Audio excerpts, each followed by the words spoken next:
Hai Dan, kenapa kamu? Kelihatannya kok bingung banget sih? Ini nih aku lagi baca buku, tapi aku nggak paham apa itu pengaturan suhu. Oke, aku jelasin ya, tapi biar lebih mudah aku langsung kasih contohnya aja ya. Nah, kamu tahu nggak burung yang bermigrasi itu melakukan sebagian migrasinya pada malam hari? Alasannya adalah karena pada malam hari itu udaranya lebih sejuk. Dan apabila burung-burung itu terbang di tengah hari, mereka tuh kayak sering kepanasan dan sering berhenti untuk minum. Seringkali di tempat mereka berhenti itu sulit mendapatkan air tawar. Jadi intinya adalah suhu memengaruhi perilaku dalam banyak cara. Oh begitu ya ternyata. Terus aku juga nggak paham tentang homeostasis dan allostasis. Apa sih itu? Nah, jadi gini, homeostatis itu merujuk pada pengaturan suhu dan proses biologis lainnya yang menjaga variabel tubuh dalam kisaran tetap. Kalau proses homeostatis pada hewan itu memicu aktivitas fisiologis dan perilaku yang menjaga variabel tertentu dalam rentang yang ditetapkan. Dalam banyak kasus, rentangnya itu sangat sempit sehingga bisa disebut sebagai titik setel atau nilai tunggal yang dipertahankan oleh tubuh.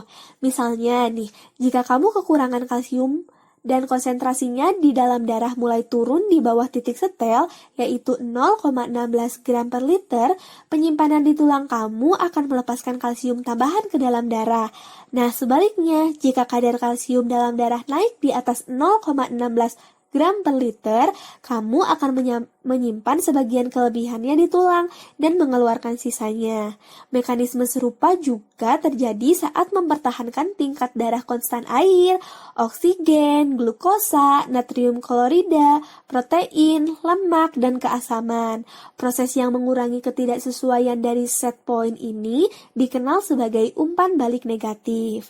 Tetapi konsep-konsep homeostatis ini ternyata tidak sepenuhnya memuaskan. Alasan kenapa konsep homeostatis ini tidak sepenuhnya memuaskan adalah karena tubuh tidak sepenuhnya mempertahankan keteguhan. Misalnya, suhu tubuh kamu sekitar setengah derajat Celcius lebih tinggi pada sore hari dibanding pada tengah malam. Kebanyakan hewan mempertahankan berat badan yang hampir konstan dari hari ke hari, tetapi mereka menambah lemak di tubuh pada musim gugur dan menguranginya di musim semi. Kita dapat menggambarkan perubahan ini sebagai perubahan pada set point, tetapi bahkan perubahan pada set point ini tidak sepenuhnya menjelaskan banyak pengamatan. Banyak dari perilaku kita mengantisipasi kebutuhan itu sebelum terjadi. Misalnya nih, dalam tanda bahaya akan memicu peningkatan detak jantung, tekanan darah, dan keringat secara tiba-tiba. Untuk menggambarkan perubahan dinamis ini, peneliti menggunakan istilah allostatis, yang berarti cara adaptif di mana tubuh mengantisipasi kebutuhan tergantung pada situasinya, menghindari kesalahan daripada hanya memperbaikinya.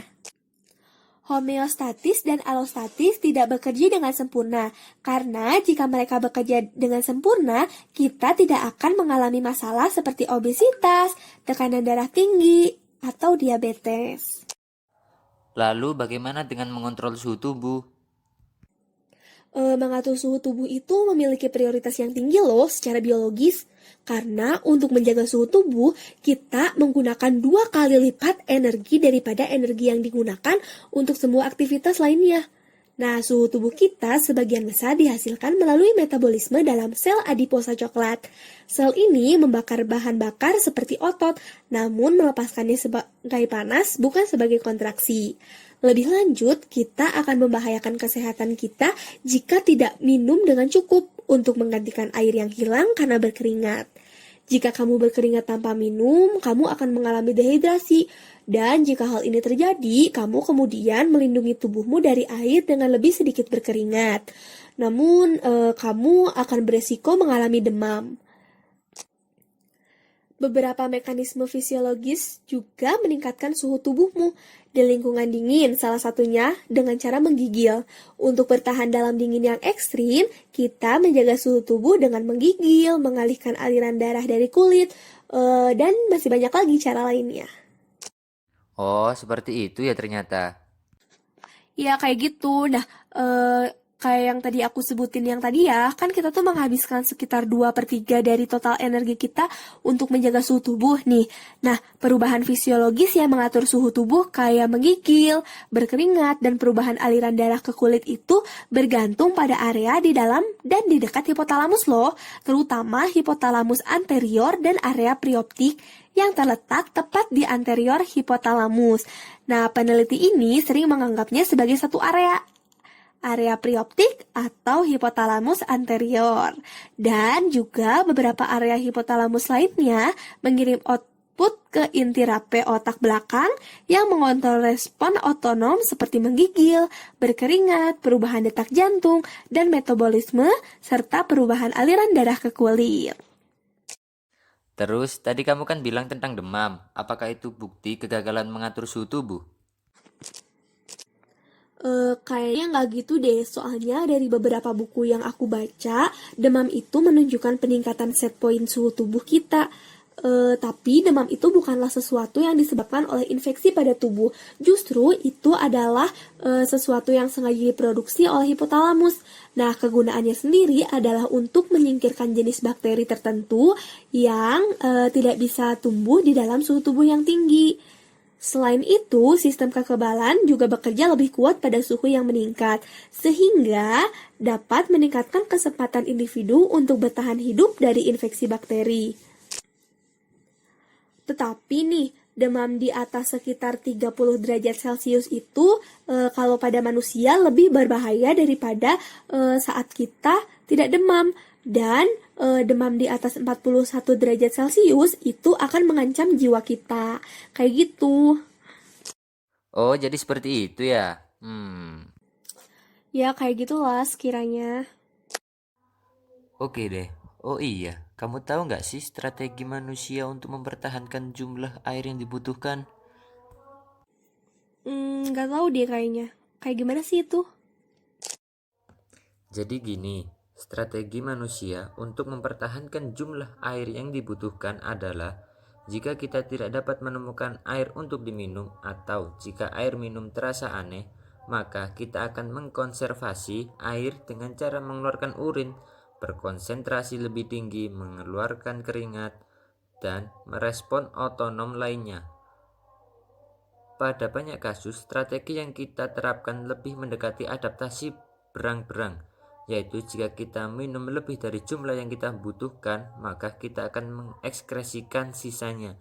Akan tetapi, jika kita minum berlebih tanpa makan, maka kita akan mengekskresikan garam-garam dalam tubuh yang bisa membahayakan diri sendiri. Lalu, kamu tahu haus osmotik? Kayaknya aku paham deh. Kayak gini bukan? Jadi, haus osmotik itu bisa terjadi kalau kita mengonsumsi makanan-makanan asin. Kan udah jelas ya, kalau kita mengonsumsi makanan asin, maka di dalamnya ada NaCl. Nah, NaCl ini mengikat kandungan air dalam tubuh kita, sehingga kandungan airnya berkurang deh. Lalu, selanjutnya memicu rasa haus. Oh iya, aku juga tahu loh, kalau ada bagian-bagian otak yang berperan mendeteksi tekanan osmotik dan kandungan garam dalam darah, yaitu organum vasculosum laminae termilisasi, atau bisa disingkat sebagai OVLT, dan organ subfornikal atau SFO. Otak juga mendapatkan informasi dari reseptor di sistem saraf tepi, salah satunya di perut, yang mendeteksi jika dalam tubuh kita ada natrium kadar tinggi. Hal ini menyebabkan otak dapat mengantisipasi kebutuhan osmotik atau haus osmotik sebelum seluruh tubuh mengalaminya. Gitu kan? Tunggu, ada lagi yang mau aku tanyain. Kalau emang tekanan osmotik memicu rasa haus, bagaimana kita bisa tahu kapan harus berhenti minum? Jadi misalnya kamu minum nih ya. Nah, air yang kamu minum itu harus diserap dulu melalui sistem pencernaan, kemudian masuk ke dalam darah yang mengalir menuju otak. Kemudian tubuhmu juga akan memantau gerakan menelan dan mendeteksi kandungan di dalam perut dan usus. Informasi-informasi tersebut menginhibisi atau memperlambat rasa hausmu jauh sebelum air yang diserap pencernaan dapat mencapai otakmu. Seperti itu, paham nggak? Oh, aku paham sekarang. Aku mau kurang-kurangin makan asin deh kalau gitu. Gak terlalu baik juga kalau berlebihan. Bener banget. Mending dikurang-kurangin deh, karena nanti kamu juga bisa darah tinggi loh. Oh iya, terus juga aku pernah denger deh yang namanya haus hipovolemic dan lapar spesifik terhadap natrium. Itu apa sih? Aku udah baca beberapa kali kok nggak paham ya. Jelasin dong. Sini aku jelasin. Jadi, haus hipovolemik artinya haus yang dipicu oleh volume cairan dalam tubuh yang rendah. Ini bisa terjadi saat kamu sedang dehidrasi berat seperti saat diare yang terus-menerus atau berkeringat berlebihan. Nah, kalau lapar spesifik terhadap natrium ini sebagian dikendalikan oleh hormon dalam tubuh kita ketika cadangan natrium tubuh menurun. Kelenjar adrenal dalam tubuh kita nih akan menghasilkan hormon aldosteron yang menyebabkan ginjal, kelenjar saliva, dan kelenjar keringat mempertahankan garam. Kemudian aldosteron bersama dengan angiotensin 2 itu akan mengubah karakteristik neuron pada traktus salitaris yang merupakan bagian dari sistem cita rasa, yaitu dapat mengubah rasa traktus tersebut bereaksi terhadap cita rasa sehingga reaksi terhadap garam sama ketika bereaksi terhadap gula. Bagaimana? Oh gitu ya. Ya oke oke paham aku. Nah, bicara tentang lapar nih ya, kita tuh kan sering banget ya pilih-pilih makanan. Itu sebenarnya apa sih yang terjadi di dalam sistem pencernaan kita? Kok bisa pilih-pilih gitu? Oke, jadi memang benar kalau sistem pencernaan itu turut mempengaruhi pilihan makanan. Nah, salah satunya tuh karena enzim, khususnya enzim laktase. Jadi pada manusia itu ada tingkat toleransi terhadap laktase. Nah, singkatnya, individu nggak bisa mencerna laktase ini. Maka secara umum itu mereka nggak akan suka makan produk olahan dari susu. Nah, itu kenapa dibilang kita itu pilih-pilih makanan. Dan tentunya masih ada beberapa pengaruh-pengaruh lainnya. Oh, kayak gitu penjelasannya. Aku udah paham. Makasih ya. Eh, masih terkait masalah ini nih. Kamu tahu nggak sih kalau ternyata ada faktor-faktor pengendali rasa lapar loh? Kamu mau tahu nggak? Wah, seru nih. Mau tahu dong? Oke, jadi aku bakalan jelasin beberapa faktor pengendali rasa lapar.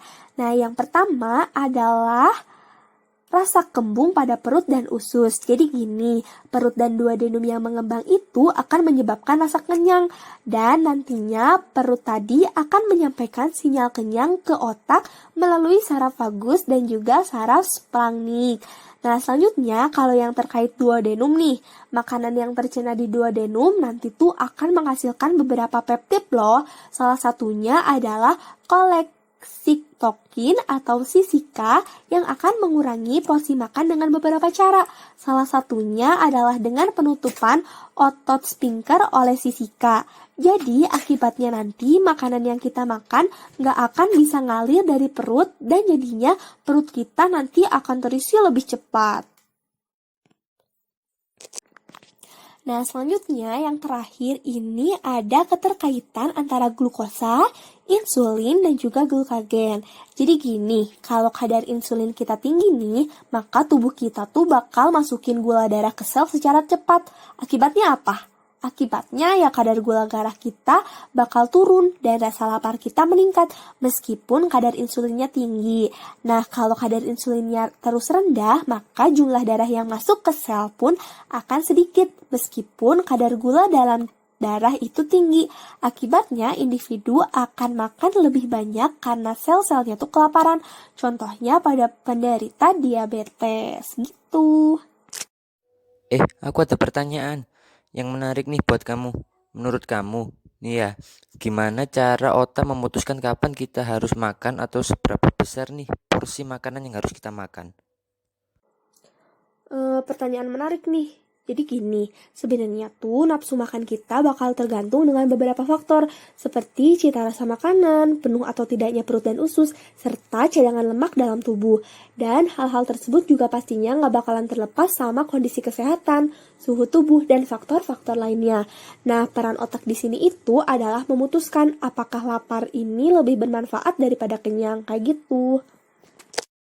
Oh, seperti itu. Nah, terus berarti ada bagian penting di dalam otak dong yang menjadi penentu keputusan kita itu sendiri. Bener-bener, jadi ada yang namanya nukleus arkuat pada hipotalamus yang memiliki satu rangkaian neuron yang sensitif terhadap rasa lapar dan satunya lagi rangkaian yang sensitif terhadap kenyang. Nah, sel-sel yang sensitif terhadap rasa lapar ini nanti menerima input dari akson yang melepaskan neurotransmitter grelin. Jadi, perut nantinya akan melepaskan grelin selama periode kekurangan makanan yang memicu kontraksi pada perut. Sedangkan sel-sel yang sensitif terhadap rasa kenyang menerima inputnya dari sinyal-sinyal lapar jangka pendek dan jangka panjang. Oke, sudah mulai paham. Masih ada yang nyangkut nih tentang lapar. Kamu tahu nggak, ternyata ada loh gangguan-gangguan makanan. Mau tahu nggak? Gangguan makan, coba deh jelasin. Aku kayaknya belum paham deh. Oke, aku jelasin ya. Yang pertama itu ada obesitas atau kelebihan berat badan. Nah, di beberapa kasus itu penyebab obesitas ini adalah gen tunggal. Jadi, nanti ada gen termutasi gitu yang mengkode reseptor melanokortin atau bertanggung jawab terhadap rasa lapar. Nah, individu yang memiliki gen termutasi ini akan menderita obesitas mulai dari anak-anak. Tapi, menurut penelitian nih, hanya 5% penderita obesitas yang punya gen itu. Paham. Menarik nih, menarik. Terus ada lagi nggak? Masih ada lagi nih. Ada lagi namanya anoreksia nervosa. Jadi penderita anoreksia ini memiliki kelainan biokimia pada darah sama otak mereka. Mereka ini memiliki ketertarikan dengan makanan, kan, tapi juga diiringi dengan ketakutan untuk menjadi gemuk.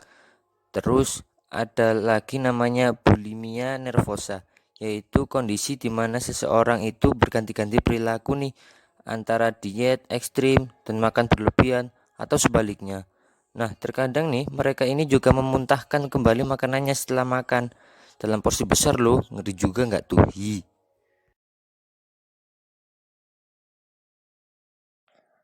Wah, bisa gitu ya. Ternyata makan juga ada gangguannya. Padahal aku kira makan tuh ya kayak udah enak-enak gitu. Kompleks banget ya pembahasan kita kali ini. Setelah ngobrol banyak sama kamu, aku bisa jadi ngerti banyak hal tentang tidur, pengaturan suhu, tentang haus, tentang lapar. Banyak deh. Makasih ya udah sharing-sharing. Iya, bener banget Sal. Aku juga jadi paham banyak dari kamu. Kapan-kapan kita sharing lagi ya. Oke Dani, siap. Kapan-kapan kita sharing lagi ya. Oh iya, teman-teman yang melihat video ini juga ikut paham kan tentang apa yang kita obrolin kali ini? Jika ada yang belum paham, bisa ditanyakan ya. Lalu saya, Dani, dan teman-teman lainnya undur diri. Terima kasih telah menonton video ini. Mohon maaf apabila ada kesalahan penyampaian. Terima kasih semuanya. Selamat pagi. Semangat terus.